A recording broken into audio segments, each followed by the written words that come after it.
صباح الخير. الساعة دلوقتي 6:30. صحيت قبل كده كمان، حاسس الساعة 4:30 تقريبا. نصلي الفجر صبح برضو، لأن تقريبا وقت الشروق جه عشان أصلي الفجر في وقته، لكن اتليست بنقضي الفجر يعني، أو بنصلي قبل ما ننزل. نتبع سنة نفض الفراش.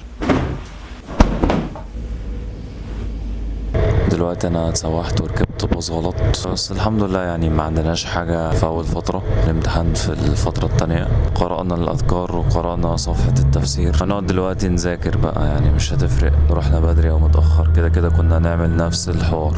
الله المستعان. بيقول أنا حاولت ألتزم ولكن في كل مرة أفشل، ولم أستطع أن ألتزم في حياتي كلها أكثر من يوم ونص حتى يأست. وهل التدرج في الالتزام صحيح؟ وهل يكون الالتزام إلا بالتدرج؟ في حد أول ما بيطلع كده أول ما يلتزم النهاردة بكرة يبقى ولي؟ صعبة دي ولا لأ؟ إنما الالتزام يأتي بالتدرج. وزي ما قلنا كده، أنت معنى أنك جيت في بيتك وقعدت وبعت السؤال وكتبته بإيدك يبقى أنت إيه؟ ملتزم. أنت بتقول أنا أكتر من مرة وفشلت، أنا بقول لك أنت نجحت المرة دي أهو. أديك نجحت أهو، كتبت بإيدك. مش دايما يا إخوة ننظر إلى هذه المناطق العمياء العشواء الظلماء. عايز ابدا اركز على غض البصر بشكل عملي، لان المناظر اللي الواحد بيشوفها اليومين دول مش احسن حاجة خالص. طيب يعني الحمد لله، حاسس ان اليوم كويس، حاسس ان اليوم ابتدى بداية كويسة. قررت ان انا النهاردة اصوم. انا كنت ناسي اصلا ان انا من امبارح كنت ناوي ان انا اصوم، فكنت هفطر الصبح، بس الحمد لله تذكرت يعني، وذاكرت شوية في الباص لان عندي كويز النهاردة اخر اليوم. طبعا الكوميونتي هنا مش لطيف خالص، يعني اتس نورمال جدا ان انت تلاقي الاختلاط ده شيء عادي، ان انت تلاقي الدنيا في الاحتشام وكده مش احسن حاجة، لان دي جامعة خاصة انا عارف ده كويس. الاصعب ان انا ما بلاقيش مكان كويس اقعد فيه، مبلاقيش مكان اعرف اغض فيه بصري مثلا، فبيبقى الموضوع صعب جدا. هنا بلجأ للمسجد، ولكن للاسف اليومين دول المسجد بقوا بيقفلوه، ما بيفتحوش غير بعد صلاة الظهر، حتى بعد الصلاة كمان بنمشي من المسجد. دي حاجة مؤسفة جدا. كنت عايز اتكلم في بوينت، هو ان انت لو قررت ان انت تتغير دينيا، تحط شوية عادات تتعود عليها. طبعا الصلاة دي اهم حاجة، لان دي اول حاجة هتتحاسب عليها، والحاجات التانية لو عملتها من غير صلاة فكأنك ما بتعملش اي حاجة خالص. فالصلاة رقم واحد. حط دايما لنفسك حد ادنى من الحاجات اللي انت هتعملها، لو زاد ده فضل من ربنا سبحانه وتعالى، لكن لو قل ابتدي يحس ان في مشكلة ما، وابتدي يرجع تاني لنفس الليمت اللي انت حاطه لنفسك. الليمت ده اكيد هيبقى مختلف بين كل واحد والتاني، بس في حاجات انا شايفها ان هي اساسية بالنسبة لنا كمسلمين، او بالنسبة لنا كشباب مسلم، لان احنا عندنا طاقة ان احنا نعمل حاجات كتير. بس الحد الادنى ده هو ان انت تحافظ على الخمس صلوات، تجتهد بقدر الامكان ان انت تحافظ على الصلوات دي في جماعة، ان انت يكون ليك ورد يومي من القرآن الكريم، ان انت تحافظ على الاذكار، اذكار الصباح واذكار المساء. قد تكون سمعت عن كتاب حصن المسلم بتاع الاذكار، اللي هو فيه اذكار الصباح والمساء واذكار النوم واذكار الاستيقاظ والذكر عند دخول الخلاء والخروج منه، الحاجات دي كلها. في حاجات بقى ممكن نعتبرها اسبوعية، انا بتكلم في الحد الادنى. الحاجات الاسبوعية مثلا هو ان انت تحافظ على صلاة الجمعة، تجتهد ان انت تروح قبل الامام على الاقل بنص ساعة او تلت ساعة، تقرأ سورة الكهف بشكل اسبوعي، ان انت تصوم 3 ايام من كل شهر. احنا بنتكلم في الادنى. بس معايا التابلت هكمل الشابتر بتاع المذاكرة، يعني بنحاول ان احنا نعوض بقدر الامكان النقص اللي كان في الفترة اللي فاتت. وبعدين نحسبه على أنفسنا، وفي النهاية تطلع بنتيجة إن أنت بايظ ومش نافع وفاشل ورايح النار. طب جاي الجامعة تعمل إيه بقى؟ ما تجهز نفسك للنار وخلاص، أعد نفسك. إيه الالتزام في تصورك؟ الالتزام ده مجمله أن تميل إلى جنب الله، تكون حنيفا مائلا إلى الله، بس ده الالتزام. مائلا إلى الله يبقى شوية شوية على نفسي. إيه بقى؟ أشوف أنا مأمور بإيه أعمله. شكل الظاهري كده عبد ولا مش عبد؟ بالفرض والسنة والمستحب والمندوب والمباح مش كده؟ هتلاقي نفسك واحدة واحدة، بس أن تميل إلى الله. فأنت لما جيت هنا ملت إلى الله، يبقى التزمت في الحقيقة.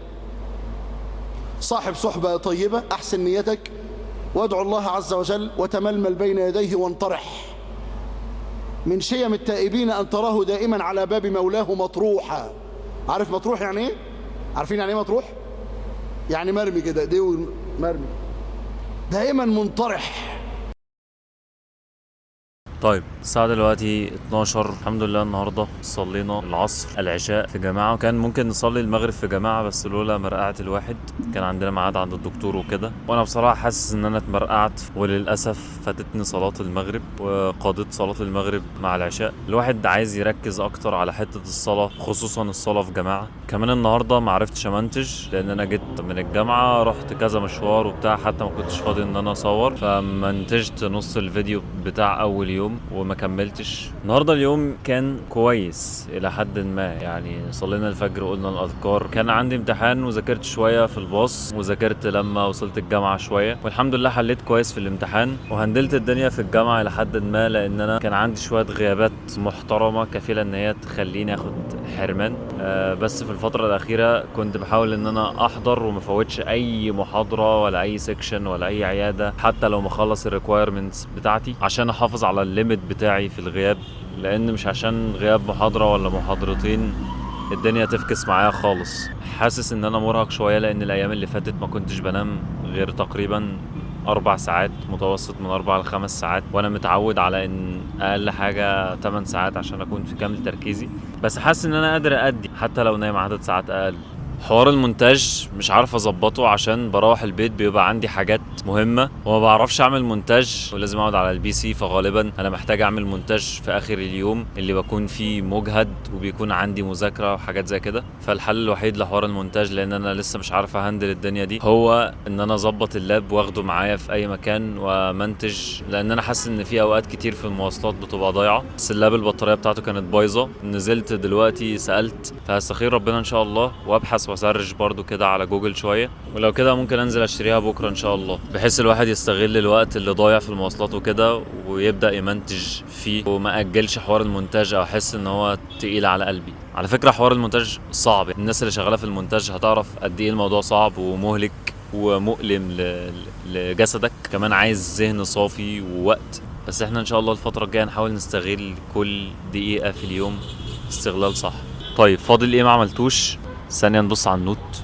طيب ذاكرنا النهارده الحمد لله، مع انها تعتبر مذاكره كلابي لان انا ما عدتش 2.5 ساعات تقريبا، كانت مذاكره عشان خاطر الكويز اللي عندي النهارده، ما ذاكرتش في البيت خالص، انا لسه مروح دلوقتي اصلا. الفيتامينز لسه غالبا هيبقى مع العشاء بعد ما اروح، بس ما عملتش اي معروف النهارده. لا عملت معروف النهارده الحمد لله.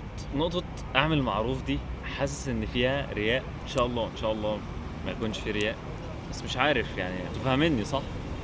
تفهمين انا بحاول اوصل بحاول اوصل لك ان انت تعمل، انا بحاول اوصل لك ان انت تعمل اي حاجه مفيده في يومك، مفيده عند ربنا سبحانه وتعالى، او ممكن تغير حياه انسان. مش لازم تغير حياه انسان، تغير تفكيره، تغير نظرته للحياه، تخليه يبتسم، تحل له مشكله، حاجات كتير قوي ممكن تعملها حتى لو كانت بسيطه. نايس.